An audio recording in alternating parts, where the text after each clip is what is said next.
Afternoon, everybody. Oh, thank you.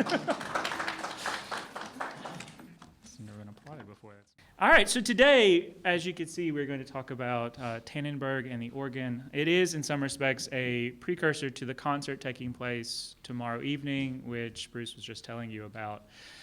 Today, what I want to do is just kind of give a very brief overview of the organ in context, so talking a little bit about Tannenberg, but also more specifically how he fit into the aesthetics and design and musical style of the time period.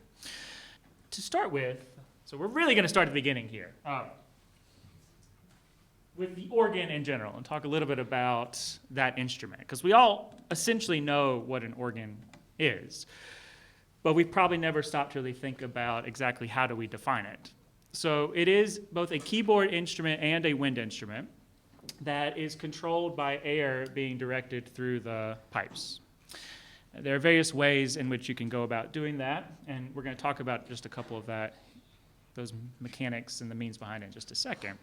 But I do want to say, just to start with, the organ, especially in the 18th century and onwards, really emerged as, at least in the eyes of some people, the supreme instrument of all instruments. So Mozart, in a letter to his father in October of 1777, referred to the organ as the king of instruments. And since then, that label has kind of gotten stuck to it. I guess if Mozart calls you king of something, you're going to hold on to that with a death grip. So from here on out, it's kind of had that label, the king of instruments. It is a remarkable technical achievement. And I think that's one thing that also gets lost oftentimes. When we think about the organ as a mechanical device, much of what was written for the organs that we look at today and esteem in the grand cathedrals of Europe, it's worth remembering most of those, or at least a large portion of them, were constructed prior to the Industrial Revolution. So many of them obviously are handmade, and they're worked through manual labor rather than electricity. Now, when it comes to the organ, they're very complicated. But in general, all organs, if you winnowed it down to what are the three most important parts?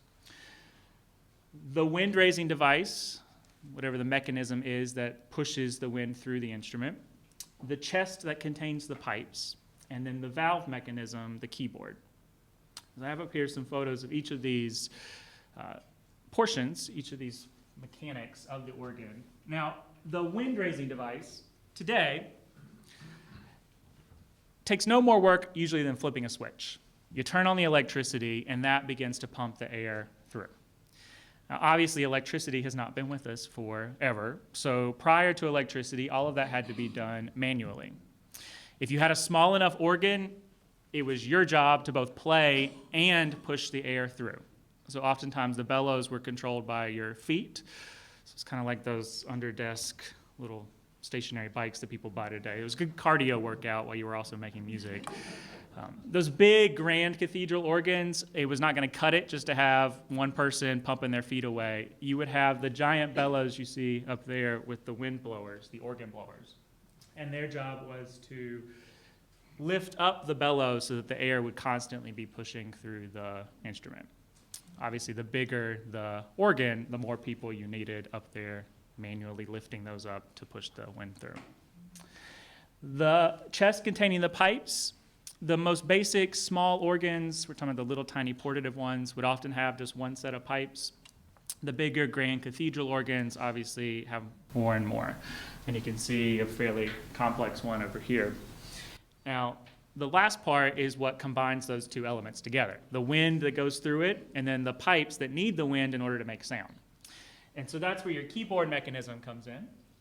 So we have our key, which looks like the piano keyboard you see up here. You press the key down, that initiates the slider. That slider moves, and if we look right here, once that hole in the slider lines up with the valve, that allows the air to enter into the pipe. And once the air enters into the pipe, that allows the pipe to what we call sound, and that's where the music is produced. Again, remembering all of these devices, all of these mechanisms were created in a pre-industrial society, pre-electricity. So just the remarkable technique that would go into manufacturing these types of instruments. They're as complicated in some respects as clocks and really require a lot of expertise and talent to get these organs working in the right way. Pipes work on a series of basically physics. So the size of the pipe determines the pitch that is sounded. Essentially, the bigger the pipe, the lower the pitch. Smaller the pipe, the higher the pitch. I'm going to do very basic math because that's all I can do. So we're going to pretend that we have a pipe that is 8 feet long. And we're going to say in our imaginary world that the 8-foot pipe sounds this note, calling it, it's technically middle C, but we'll just imaginary note. If you had a pipe that was 4 feet, so that is half of the length of this 8-foot pipe, it would sound 1 octave higher. If you had a pipe that was 2 feet, it would be an octave above that. And going downwards, so back to our 8-foot pipe, if you had a 16-foot pipe, you would have an octave below that. 32-foot pipe, octave below that. So it's going back to our good friend Pythagoras, who was credited with discovering the ideas of interactions between physics and music and all of that fun stuff that I'm not going to bore you with today, unless you want to stay after the talk, and then I can put you to your nap while you're finishing digesting your snacks.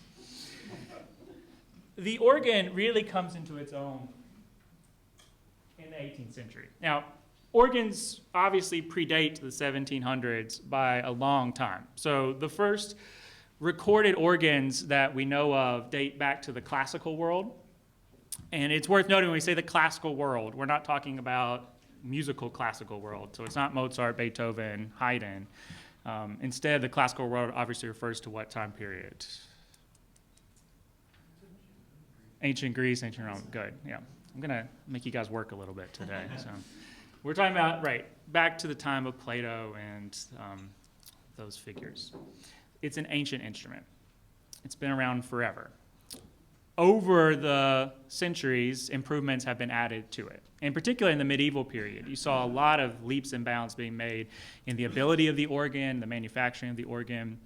That really starts to pick up beginning in the 18th century. So in the 18th century is when we see a lot of leaps and bounds being made in organ productions and the science behind organs. It's not a coincidence that this happens in the 18th century. 18th century is really when we start to see the Protestant church exploding in Europe. So it's been around for a couple centuries at this point, but it's really in this era that we start to see it coming into its own. The photo I have up here, I am curious, does anyone recognize what this is? Yeah.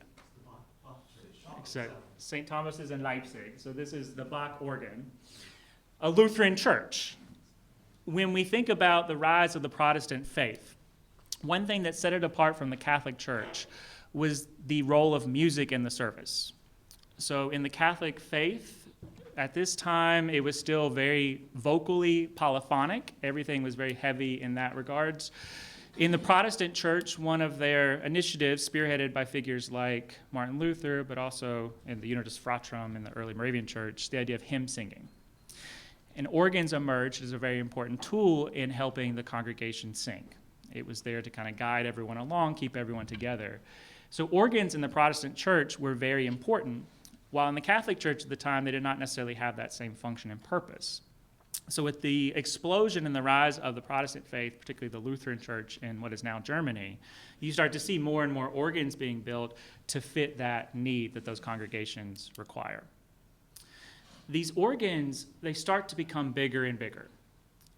And with that size, they actually begin to achieve new levels that weren't possible before this. So organs now in the 18th century are not only huge, they're also very loud. But at the exact same time, they're also capable of being very small and very intimate. So organs are being asked to do much more work than ever before. Typically nowadays, the 18th century, when you go into these churches, you'll usually find one organ. Prior to this time, there were often several organs within a cathedral that were situated throughout the space to fill different needs. So if you had a small little chapel service, there was typically a small organ there for those events, bigger organs to serve larger masses or larger services. Now, in the 18th century with new technology, that one organ could achieve all of the necessary functions and purposes. So you didn't need to have 3 or 4 organs in the church, you could just have the one. Typically built in the west end of the church, although not always. And it becomes, in some respects, and we'll talk about this more in a little bit, an architectural element of the church itself. So it's not just an instrument, but becomes as much about the aesthetic of the instrument as it is about the sound that it is producing. These organs, some of them still survive, so we know what they sound like. But one important thing to keep in mind is we don't necessarily know the performance practice behind them. Organists like Bach on his organ here in Leipzig was known for his improvisational skills. So when we look back at this time period, we often have the music that Bach wrote. We have the organ that Bach would have set at, but we have no idea what that music would have really sounded like in the real world. The music that Bach was writing was a framework. It was a blueprint. And then he was going to take it and he was going to add in all the decorations, the ornamentations, really make it his own. Every time you went and heard the same piece by Bach, it sounded different. And so for us, looking back at this time period, it's one thing that's a little bit kind of irksome, is we kind of know what it sounds like, but we'll never really know what it sounded like because there are no recordings, obviously, of Bach playing. And so it's very tantalizing to wonder what these pieces would have really sounded like in the real world back during Bach's time. These organs, we often associate them with Europe, but they were not exclusive to the European continent. And they came to North America fairly early, largely at the hands of Dominican and Franciscan missionaries who brought organs with them to colonial Spain, Spanish North America. Early records indicate that there were probably organs in what is now North America, probably in the late 17th century. And there's records to indicate that there were upwards of 16 small organs just in the region of what is now New Mexico around 1630. So well before Tannenberg and the Moravians arrived in what is now the United States. I have up here just a couple of images of some of these early Mexican organs. So what we have on the left-hand side, the far left, this comes from about 1726. The middle one is from about 1686, and then the one on the right, 1729. Unfortunately, unlike with Tannenberg, we don't know the people who built these organs. The leading theory is that they were likely created by indigenous people in the area at the guidance of the Spanish missionaries, who kind of told them what to do and how to do it, but because of who they were, their names were not often assigned to the instruments that were constructed. And you'll notice when you look at them that they're very ornate and detailed, both in terms of the casework, so we'll have sculptures and paintings on them, but then on the far left one, and as well on the right one, although it's kind of hard to see, you'll notice the pipes themselves were also decorated. So paintings on them of flowers and faces. They're very ornamental structures. On what is now the east coast of the United States, we start to see records of organs from the early 18th century. So some people point to one of the earliest references as being in 1703, an indication that an organ was borrowed by a Lutheran church in what is now Philadelphia, or what was then Philadelphia, stayed the same, in Philadelphia, to serve for a Lutheran pastor who was being ordained as part of the service. They had borrowed it from the Swedes church. There's some records indicate it may have been there longer than this, so 1702, 1701, there are possible records of this organ, and there's unverified accounts that it may have come over as early as 1694. And what's notable is that these organs in Philadelphia and on the East Coast at this time were imported. So they're being brought over from Europe on board the boats, and then they're being offloaded and used in the churches there. If they were small enough, they could be brought intact. There weren't really huge ones at this time, but if they needed to, they could disassemble the pipes and put those back together when they got here. But that's a good question because we have to remember, especially on the East Coast, a lot of those organs, we're talking about small little portative organs. We're not talking about the big organs we think of today that kind of take up the big spaces in the church. It's a very different type of instrument. one of the figures who stands out in North America, who does have a Moravian connection, is Clem. So Johann Gottlob Clem was born in 1690 outside of Dresden. His father was an instrument manufacturer. Clem had gone to Freiburg to study theology, became disillusioned at some point, and wound up moving back to Dresden. It's thought during this period that he began to study under his father and learn how to make instruments. He was invited by Zinzendorf to come to Herrnhut to live. So he moved to Herrnhut and spent several years there. As he got older, he was more and more recognized as one of the early congregation members who had been present at the famous August 13th communion service. So he was really right there at the beginning of Herrnhut's history. He did have a falling out with the Moravians, though, and eventually left. So he moved in 1733, just left Europe entirely, and moved to Philadelphia, where he set up shop as an instrument manufacturer. Now, Clem's important because he's the first man recognized as a full-time instrument maker in North America. So prior to him, people had been kind of messing around making instruments. Clem was the first person capable of making a career out of it.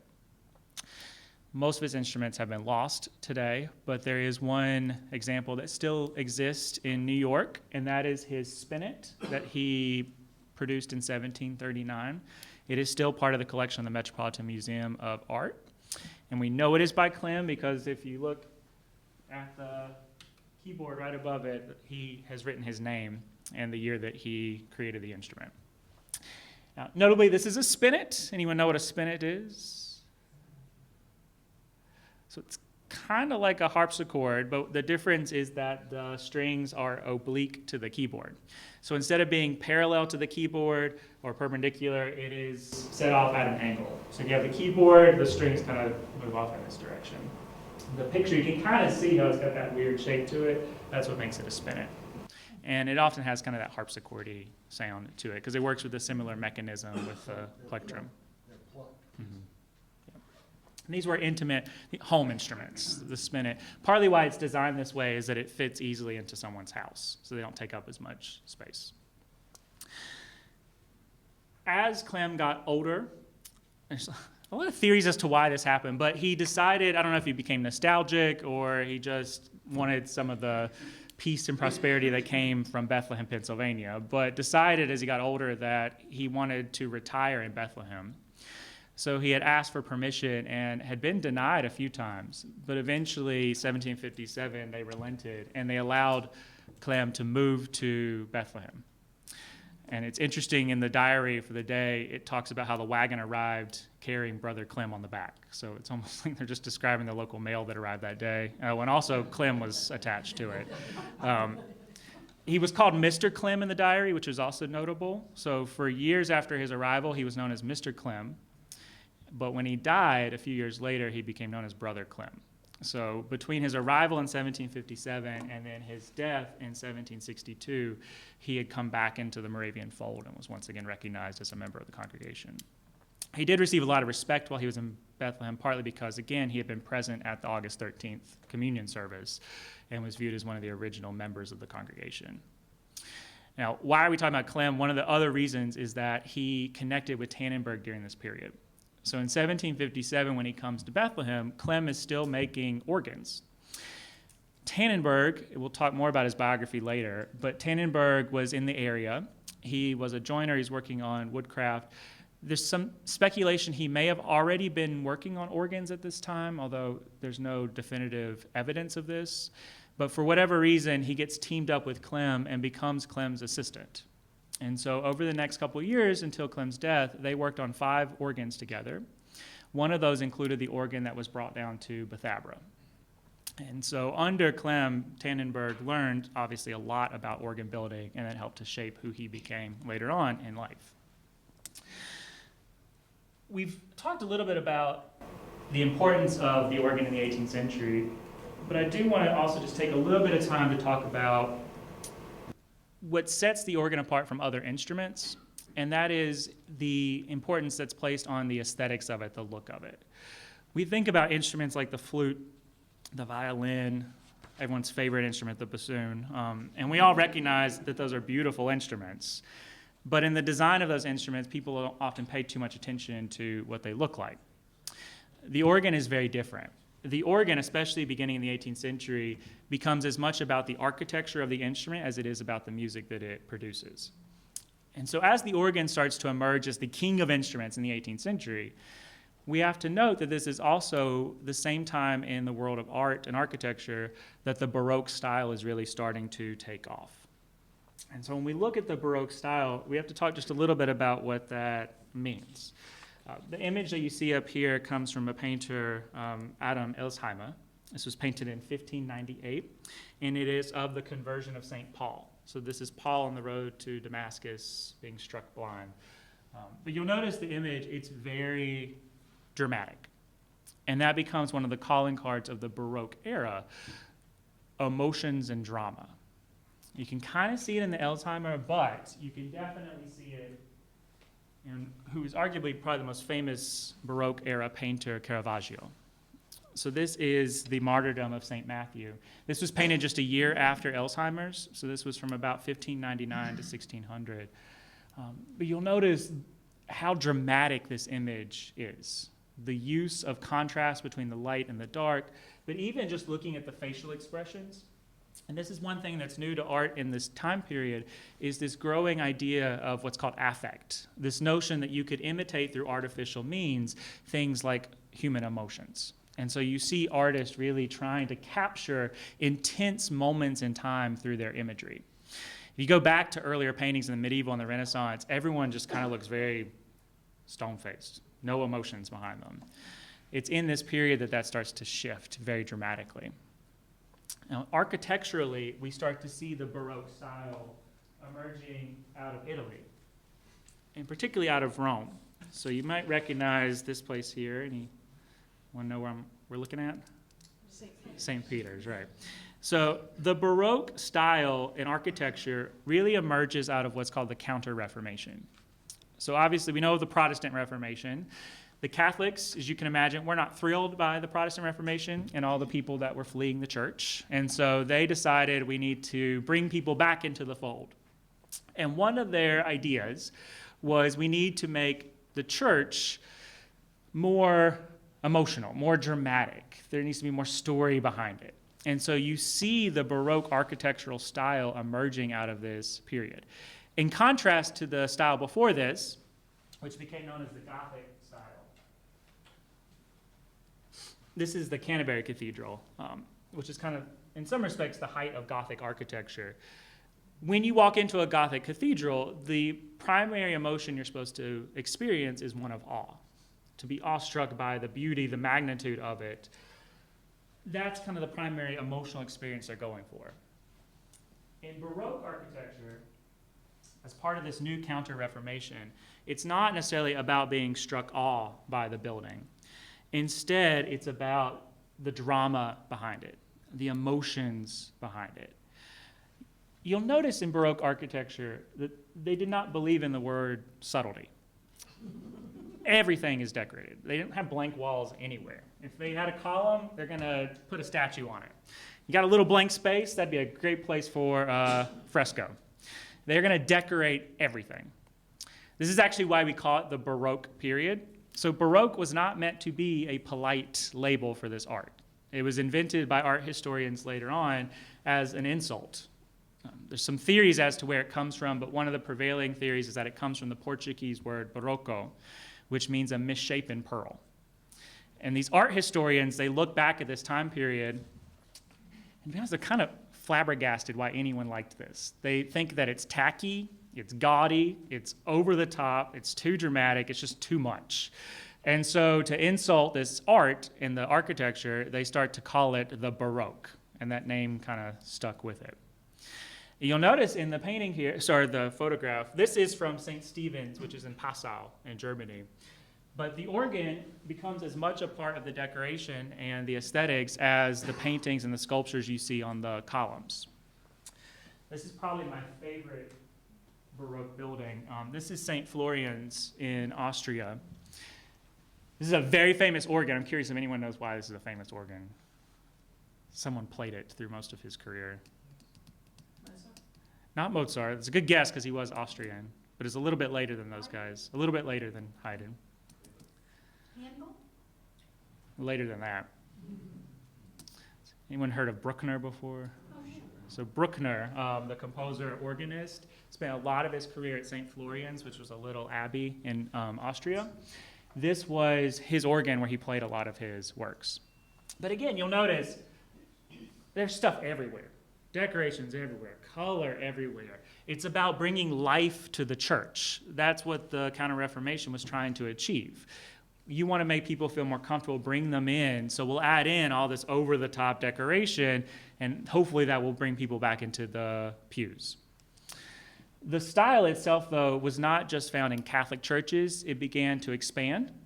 Probably the most famous secular building in this style is Versailles, right outside of Paris, that Louis XIV constructed. But the Protestants were not going to let the Catholics have all the fun, and so they also began to design buildings in this style. The Frauenkirche in Dresden is probably one of the more famous examples of that. This is obviously a reconstruction of the interior. It was destroyed in the war, but beginning about 2004, they began the process of rebuilding it. So this is a more recent photograph. It's attempting to recreate what it looked like prior to the 1940s. But it's a Lutheran church. But as we saw with the earlier Catholic examples, again, very dramatic, very over-the-top, sculptures everywhere, decorations everywhere, including on the organ. So within the casings of the pipes, you'll notice there are sculptures, little garlands, everything has some sort of decoration if they can fit it on to there. Eventually, people get tired of this style. And so by the late 18th century, we start to move into what's called the neoclassical period. And probably the most famous example of that style is the Parthenon, which comes out of Paris. There's a reason why neoclassicism really takes off in the late 18th century. Earlier I tested you. The classical period is what time? Ancient Greece, ancient Rome, right. So the neoclassical, the new classical, it's evoking that older style. This also happens to be in the late 18th century when we have all the revolutions, the American Revolution, the French Revolution, that start to bring back governments like democracies and republics, which are governments we associate with the classical world, with ancient Greece and Rome. And so as those ideas start to foment and grow, you start to see those architectural elements beginning to also grow. Now, this is the context we're coming out of. So when we think about 18th century organs, this is what we have in mind. So let's shift over to the Moravians, because this is the world that they are coming out of. When we think about the St. Florian's organ, or the organ in the Frauenkirche, and we look at the 1798 Tannenberg organ that's now at the Single Brothers house, what strikes us about this instrument compared to those earlier ones? No decoration, right. Overt simplicity. Almost hitting you over the head over how simple it is. If you could think of the exact opposite of the St. Florian's organ, it is, in some respects, this Tannenberg organ. Very limited decoration. The only decorations you'll often find is just a little bit of gold accent on the pipework at the very top. The rest of it is white and designed, as we'll talk about, to really blend into the surroundings. One thing that's also notable, organs in Moravian communities were not located just in one place. So it wasn't as though you would go into the main sanctuary as we think today and find the organ. They were often throughout the community. Moravians, as you know, worshiped throughout the day. And so they would often put organs in strategic locations to make worship services more convenient, so that when it was time for the mid-morning service, you didn't have to traipse across town to go to the main Saal to worship. Oftentimes, like single brothers, single sisters, in their Saal, they would have an organ off to the side so they could just step away, they could do their service, and then they could go back to their work for the day. So organs served a lot of different functions within Moravian communities. They also, as you can see, and I mentioned earlier, are designed to really blend into their surroundings. They're not meant to be the focal point. They're part of the furniture of the room. You see that in smaller settings like the 1798 organ, but even in bigger sanctuaries like the home church sanctuary in 1800, you can see the placement is very typical of Moravian sanctuary construction at the time. This is thought to be the oldest photograph of the Tannenbergs. This is from about 1870. you'll notice that the organ is placed in the balcony on the side. And this was very typical. So first, when we look at Moravian church architecture, you'll notice that just like with the organs, simplicity is the key word of the day. So you don't see a lot of sculptures, you don't see any sculptures, you don't see very many paintings. If there are decorations in a Moravian worship space, it may be a few paintings hung on the wall, and sometimes they would write a scripture verse or some type of text on the wall, but that's really about it. The organ was part of that oversimplistic atmosphere that they were going for. Now, its placement up top and off to the side is also typical. So choirs, orchestras, organs, they were not placed front and center in the sanctuary. So as the congregation is sitting in the pew, the music is happening above and to the side of them. And this was for several different purposes. One is that it cuts out the distraction. So as you're sitting in the service, you're not just watching the musicians performing. But it also was part of creating this atmosphere that this music was coming from this ethereal space, that it was evoking the heavenly choir. So as you're sitting there, the music is basically replicating the music you will hear in heaven, how it kind of surrounds us and comes out of the ether rather than being something we see created by humans right in front of us. The other thing, we'll talk about organ music in just a minute, it does is that it's not making the musicians the stars, because that's not the point of Moravian music making. They're part of the overall worship experience, but those people playing the organ or singing in the choir, they're not meant to be the focal point of the experience. They're part of the atmosphere. They're part of creating the overall emotional journey that you go through in the Moravian service. The other thing, you can't really see it in this photo, but you can see it a little bit in the 1798 organ. A lot of us probably don't even think about this, but you'll notice if you look at the way the organ is constructed, which direction is the organist sitting in? Facing outwards, the people. Most organs, if you think of them, are constructed the other way around, with the organist facing the pipes, facing the instrument.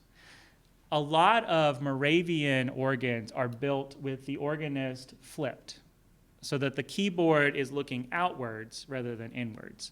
And this was practical because it allowed the organist to be a part of the worship service. Often he was the one who was running the show, kind of doing the choir and the orchestra. And so it's just much easier to do that when you're facing everybody. But it was also symbolic because it showed that the organist was part of the service. Didn't have his back to everybody, was not aloof from everybody, but was part of making the service overall. And so it allows him to really become a part of that overall experience. It is tricky though. One of the reasons that organists often face the other way is because mechanically it's easier. When you flip it, all of the work, we talked about those valves and slides earlier with the keyboard. Now when it's flipped, all of that stuff has to go underneath the seat. So you'll notice how it's raised up off the ground. It's because you have all this work that goes underneath there. If the keyboard is actually facing the pipes, you don't have to worry about routing anything under the seat. So it's easier, that's why you often find it that way. But for the Moravians, it was important to do it this way. And so it was worth the extra effort because it served an important function and role. Now, the style of the organ, in many respects, parallels the use of the organ within the service.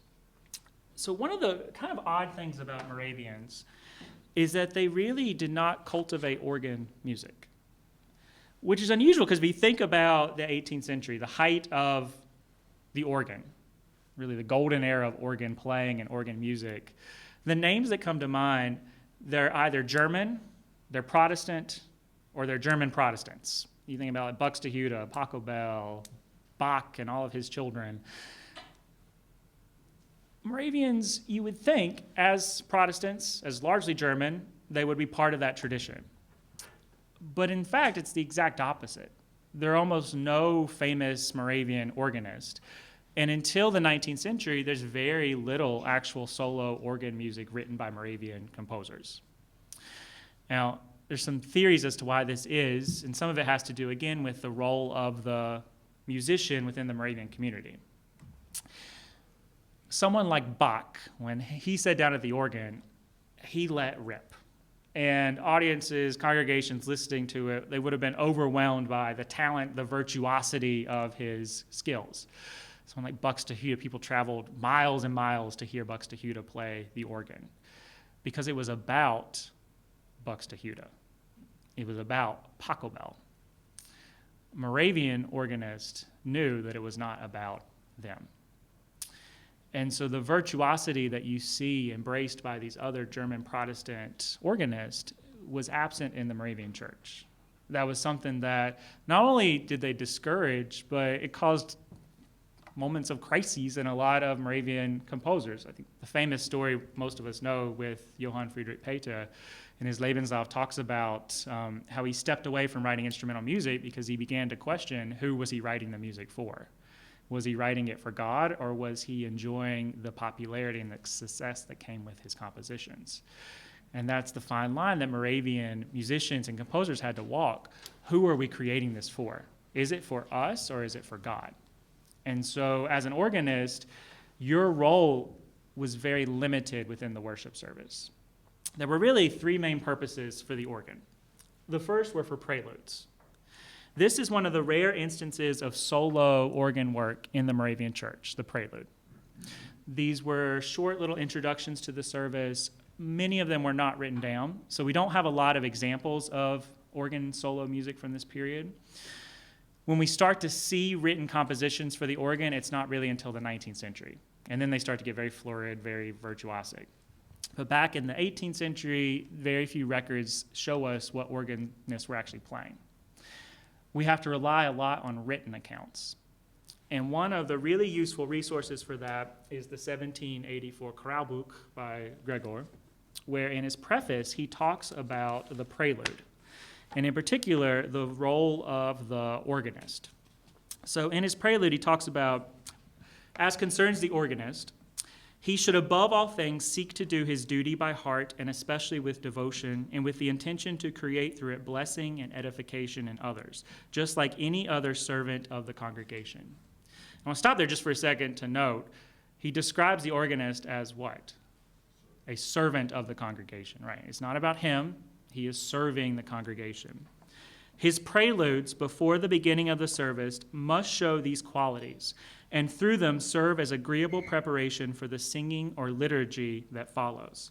Thus, a good prelude adapted to the place as well as to the circumstances will be suitable for a solemn assembly. On the contrary, those which do not have this quality are unpleasant.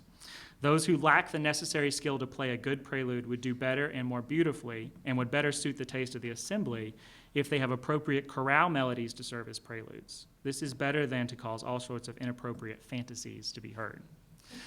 So essentially saying fugues, fantasias, all the music we associate with Bach, there's no place for that in the Moravian church. Preludes should create an atmosphere. They should be solemn. They should be simple and straightforward. And he does note, if you can't do that, you should just play chorales. But the worst thing you can do is to try to do a fantasia and just bombard the ears with that sound. So for Gregor, when he talks about the role of the prelude, it is to open up the congregation to the experience that they are about to have. You are setting the mood, and you do that through solemn, simplistic music. That's the most effective means of doing it. Preludes were important, but when we think about the Moravian church, the primary form of music is the hymn. Hymns in Moravian services were not just beautiful moments of singing, they were the main vehicles of theology. It's how people learned what the Moravian church really believed in.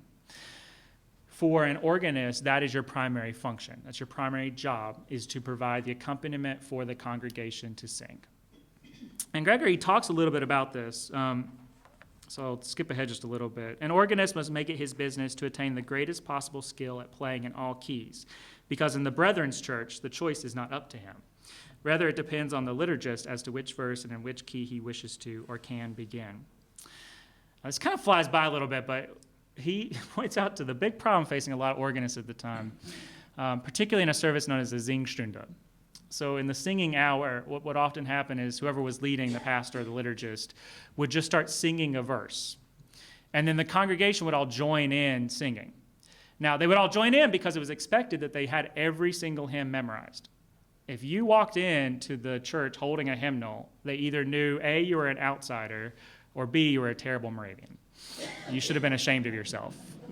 Because they said, and the Synod of 1750 literally said this, you should be able to sing without a hymnal because you should live the hymns. They should be a part of who you are. And if you are singing with the aid of a hymnal, you're not doing something right.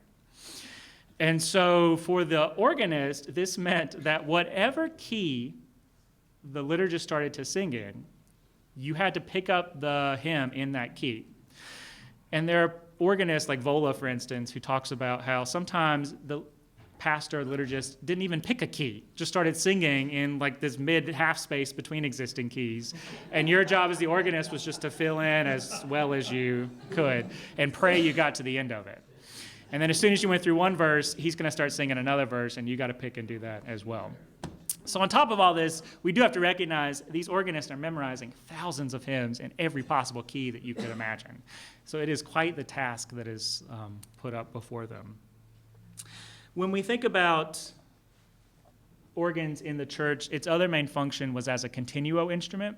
So what this basically means is that it's the underlying kind of harmonic support for the instrumental and vocal music. So a lot of times, especially in the smaller Moravian communities, when the orchestra was playing, there weren't a lot of people in the orchestra. So the organ's job was both to provide the kind of harmonic foundation everything was built on, but also sometimes to fill in the missing spots.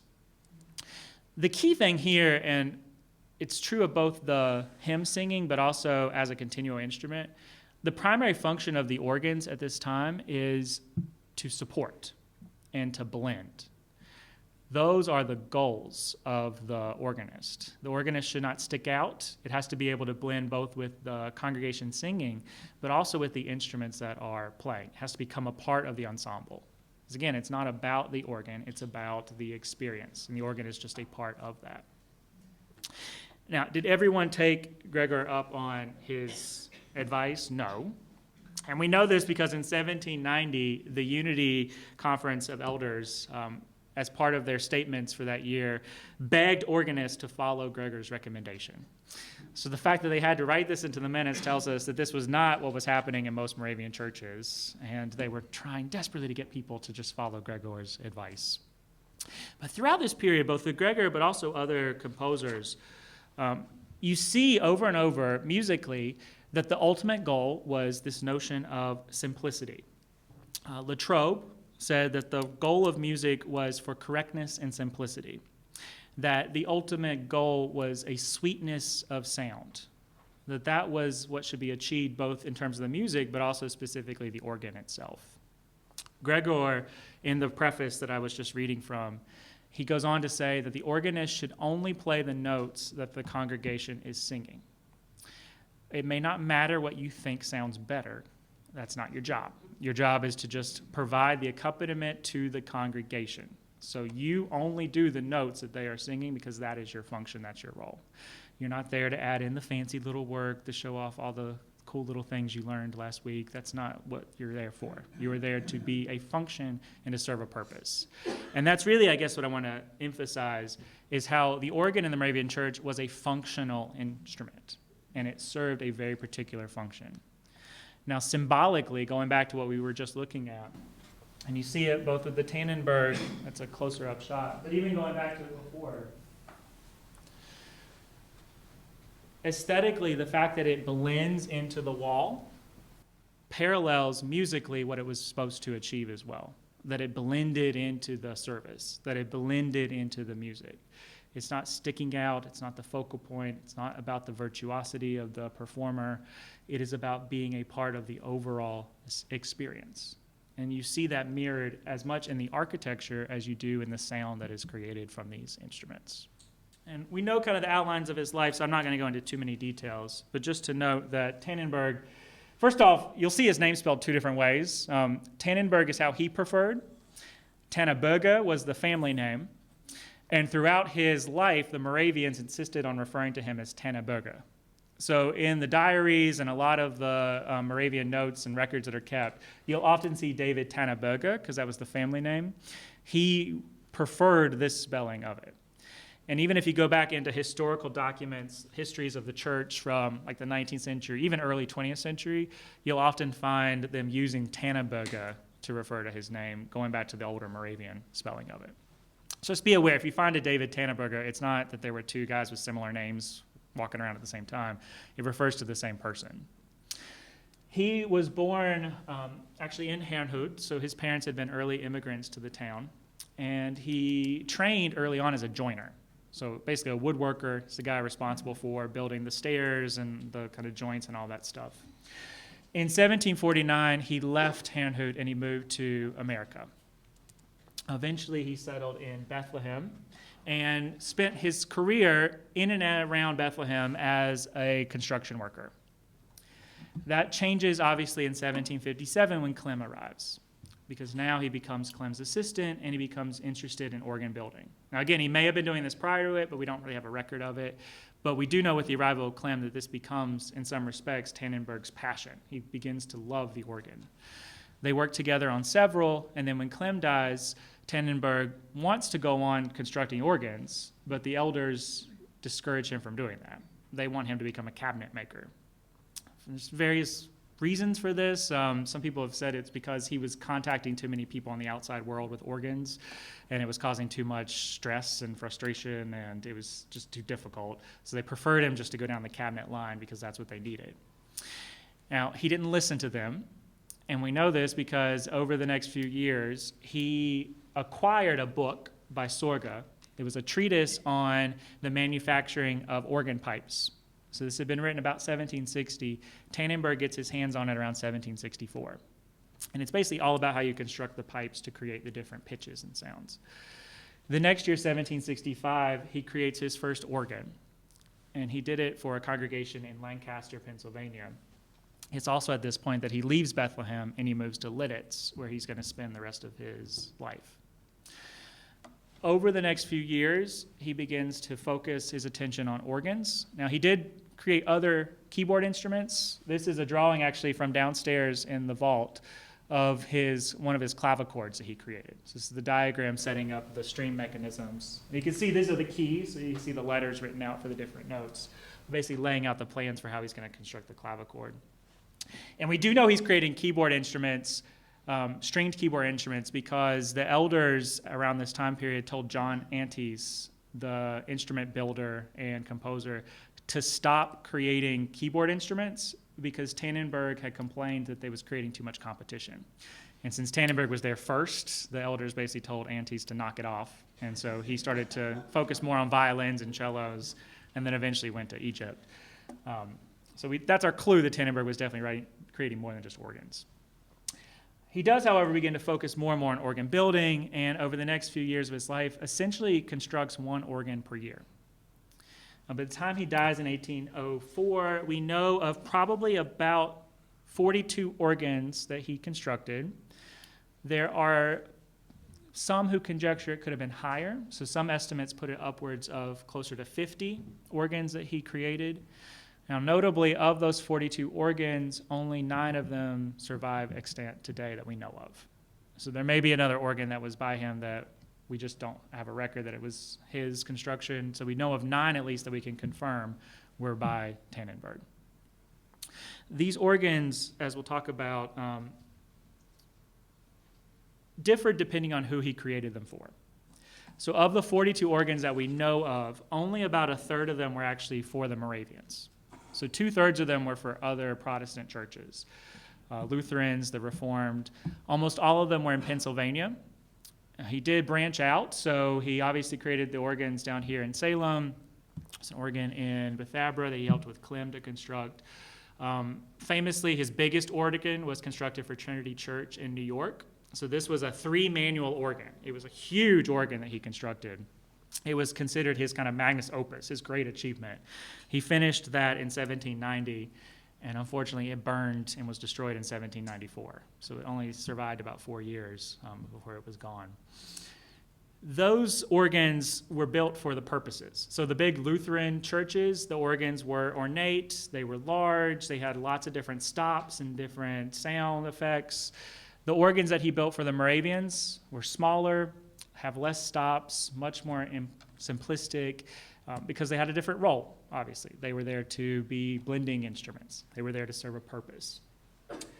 When we think about how these organs sounded, for Tannenbergs, especially the ones he wrote for the Moravians, they tended to be very sweet sounding, very soft, because again, that was the function, the purpose that they were serving. To give you another view of a Tannenberg organ, this is the one from Lidditz, which is his other big kind of surviving masterpiece. You see a reconstruction. This is it after it was remodeled up in the choir loft, just like the one in Home Church was. And then this is actually from downstairs in the vault. It's a diagram of the casework for the Lidditz organ. And this was dated, as you can see, 1787. So it came a few years before the Home Church organ. What makes Tannenberg important is not just the instruments that he created, but it's also how his organ building lived on after his death. So Tannenberg died in 1804, famously died in York, Pennsylvania, while working on an organ. He suffered a stroke, he fell, hit his head, and died as a result of that. And the organ that he was working on was first played actually at Tannenberg's funeral service. Now, the legacy of Tannenberg lived on in various people. One of them was his son, David Tannenberg Jr. They had a complicated relationship. David Jr. learned organ building from his father, but was basically kicked out of the Moravian church, moved to Philadelphia, and did some keyboard work while he lived in Philadelphia, but never really followed in the footsteps of his father. David Tannenberg's other son, unfortunately, died when he was very young. And so of his naturally born sons, neither one of them really followed in their father's footsteps. But David Tannenberg Jr., one thing he did do is he worked very closely with the Krause brothers, John and Andrew. John and Andrew Krause were Schweckenfelders who lived in Pennsylvania, and they were organ builders. David Jr. lived on their farm for a couple months, and it's thought during this time period taught them how his father had built organs and helped to pass on that legacy to them, and they spread it to other organ builders throughout the area. Bulacek was another apprentice of Tannenberg. They didn't work together long. Bulacek was a Bohemian who came to America kind of later in life. He's important regionally, mainly because of two organs that he constructed. The first was an organ for Bethania, and then its sister organ, which is now in the Bethabara Gemein House. Now, this is one of my favorite organs because I mentioned earlier that the organist for Moravian churches, they like to turn them to face the opposite direction. Well, in Bulacek, he had the organist facing the pipes like you would expect, but in order for the organist to still be able to see the congregation and the minister, he actually constructed a little glass window on the pipework, so the organist sitting at the seat can still see through the casework, through the organs, to see what's going on. So it's how important it was for them that just to be able to see, they decided, well, we'll at least build a window there so to make that possible. The other man who worked very closely with Tannenberg was Philip Bachmann. Bachmann had come over to the United States at the behest of Tannenberg. He had been trained as an instrument builder outside of Herrnhut. He moved over and actually married Tannenberg's youngest daughter. So Bachmann became Tannenberg's son-in-law. He apprenticed under his father-in-law. They had a complicated relationship, to say the least. It was made more so with the death of Tannenberg's daughter. And there are different stories as to what happened with her. She drowned, and there are stories as to whether or not that was an accident or intentional. Whatever the cause was, that caused a rift, as you can imagine, between father and son-in-law. Tannenberg also did not necessarily approve of Bachmann's work style and his work ethic. The problem at this point is that Tannenberg was fairly old, and he couldn't travel very easily to install the organs. So he would basically build all the pipes back home in Lidditz, and then he would ship them to wherever the organ was meant to be built and have people on hand on site constructing the organ. Bachmann, as the younger man, would often go and construct the organs based off his father-in-law's instructions. When he got to Salem, this caused some problems because Tannenberg felt like Bachmann wasn't going fast enough. So it was about an 11-month construction process. Tannenberg thought it should have gone a little bit faster than that. And there were some complaints on the part of the Salem congregation about Bachmann's work ethic as well. But this was typical. A lot of the stuff, it was made up in liddits and then sent to wherever the congregation needed it. That did cause some problems. And we actually have a letter down in the vault from Tannenberg talking about how to tune the organ. And he's very clear that this sounded great in liddits, but remember, you are now in North Carolina. It's a very different climate. And so in a couple years, you're going to notice that the organ probably doesn't sound great. You're going to need to tune it. And so it's this long instruction manual about how to go about tuning the organ, basically also telling them, if it doesn't sound good, it's not my fault. You can blame it on the humidity. Bachmann went on, though. He continued to produce organs. We know probably about 9 or 10 that he went on to create after his father-in-law died in 1804. And so what you see with these figures is that they're helping to spread organ building both geographically, but also to other denominations, other people. And the legacy of Tannenberg does not exist just in the 9 organs that survive today, but in all the generations of organs that come out of that and the organ builders who learned how to do that through him. And the last thing I'll just mention, when we think about these organs like the 1798 organ or even the 1800 Tannenberg organ at the Visitor Center, they are in many respects a time capsule. They capture a particular style of German organ building in the 18th century that has basically been lost. If you go over to Europe, a lot of those small or mid-sized organs, they were destroyed. They either died because of time, because of ages, rotting, war. All sorts of different causes led to these organs vanishing. In the organs we have here in North America, they managed to survive. And partly because a lot of them were located in rural communities that were not necessarily catering to popular taste at the time.